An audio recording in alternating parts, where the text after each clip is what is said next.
স্বামী বলছে পর্দা করো, তোমাকে ভালোবেসে বলছি তুমি পর্দা করো, তুমি আমার অনেক প্রিয় একজন মানুষ, তুমি বেপর্দায় বাইরে যাবা, লোকজন দেখবে, কেমন হয়?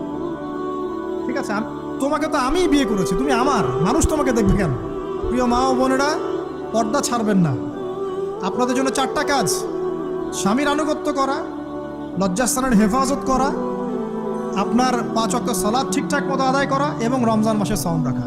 নবীজি বলেছেন সাল্লাল্লাহু আলাইহি ওয়াসাল্লাম, জান্নাতের যে কোনো দরজা দিয়ে ইচ্ছা আপনি প্রবেশ করতে পারেন। আপনার জন্য সহজ। আর স্বামীর আনুগত্য বলতে আমি বুঝাইনি স্বামীর দাসত্ব করতে হবে, এটা বলিনি। এখনকার কিছু ফ্যামিলিস্ট মেয়ে আছে, ওরা আনুগত্য শব্দ মনে হয় যে দাসত্ব মনে হয়। আনুগত্য দাসত্ব এক জিনিস না। আনুগত্য কি?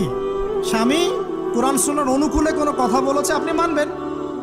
স্বামী বলছে পর্দা করো, তোমাকে ভালোবেসে বলছি তুমি পর্দা করো, তুমি আমার অনেক প্রিয় একজন মানুষ, তুমি বেপর্দায় বাইরে যাবা, লোকজন দেখবে, কেমন হয়?